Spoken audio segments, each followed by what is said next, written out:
review of Ace Frehley's Greatest Hits Live. It was released in 2006. And I'm also going to talk about Frehley's Comet Live Plus One from 1988. I'm just going to go ahead and talk about this one really quick first, since it's only a 5-song EP. When I was actually on eBay, like looking to buy this because I didn't have this one, I just kind of came across this, and I didn't really know what it was, but it was kind of cheap, so I just went ahead and got it. So yeah, I couldn't really find a lot of like information on this one, so I don't know much about it. It's basically 4 live songs, Frehley's Comet, the version with Anton Fig on drums, and then 1 studio track. So it has Rip It Out, Break Out with a Anton Fig drum solo, Something Moved, Rocket Ride, are the live tracks, and I like all those. I think they're pretty good performances, pretty good songs, all of them. And then the 5th track, the studio track, Words Are Not Enough.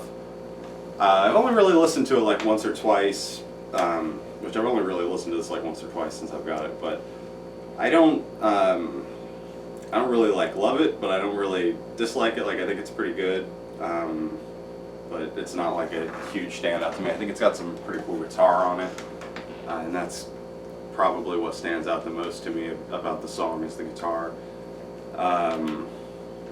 But I think that of the like new studio tracks on both of these albums, that's probably my favorite one. So this album, Ace Frehley's Greatest Hits Live, I didn't get this when it came out, but I remember hearing about it. It's actually kind of weird. I remember hearing them talk about it on the radio. I was hanging out with one of my friends like in high school, and we were going to some, like his family was having some kind of cookout, and we're going there in his dad's truck, and they were talking about this on the radio, and I'm like, oh, I might want to check that out, because I was like just getting into Kiss at the time. And I do think I remember seeing it in the store.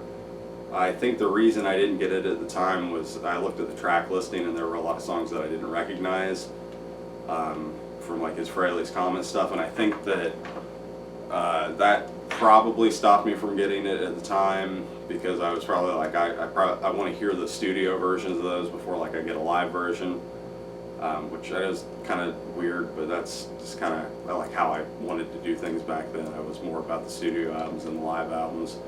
And so if I saw a live album with like a lot of stuff on it that I had never heard the studio tracks of, I kind of wouldn't get it. But yeah, I probably saw this a couple times when it first came out, and like looked at it, thought about buying it, and then just went and got something else. So I didn't have this before I decided to do the Ace reviews, and I went and bought it. And I think overall it's a pretty good live album of his stuff from like this time period. I'm not crazy about the 2 studio tracks on it, but I guess I'll talk about those when I get to it. As far as tracks, it starts with Rip It Out. I think it's a Breakout, which I believe these are different versions than the ones on the Live Plus One. So this album has Jamie Oldacre drumming on it, and for most of it instead of Anton Fig. There are a couple songs with Anton. He actually gets announced on like before Rock Soldiers, I think.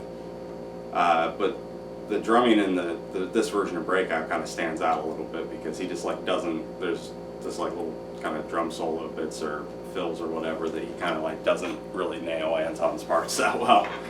But overall, pretty good version of it.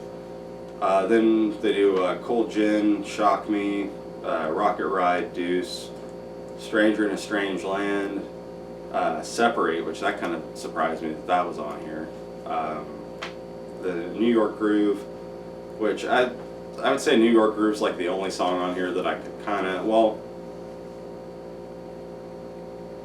I mean, I could kind of do without him doing Deuce. I'd kind of rather hear like another one of his solo songs in place of that, or maybe even like just one of his Kiss songs, just, I don't know, something that's not a Kiss song that he didn't sing. And New York Groove's kind of the only other one that I'm like, I get why it's on here because it was a hit for him, but at the same time, I'm kind of sick of that song, so that's one that like I wish there was something else in its place. Then Rock Soldiers is the last live track. The 2 studio tracks, you have 1+1, which I thought was kind of catchy, but I thought the lyrics were pretty dumb. They were making all these like stupid math puns, and like I don't know, Ace's vocal on it was a little iffy. So it wasn't my favorite track, but I didn't like really hate it or anything. The 12th and final studio track and final track on the album is "Give It to Me Anyway," which is sung by Richie Scarlett, and just didn't really like grab me or stand out in any way. Like it wasn't horrible or anything, but not something that like I really have an urge to go back to and listen to. So yeah, Ace Frehley's Greatest Hits Live. Good solo album. If you like Ace's early solo stuff, the Frehley's Comet stuff, this is something you should check out and something you should probably get.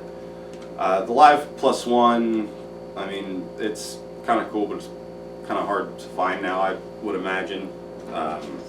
Maybe it's not, but I don't know. It's only 5 songs, so it's not something that's like essential. I don't feel like, but yeah, 2 pretty good live albums from Ace that are worth at least like looking into if you like his Frehley's Comet years.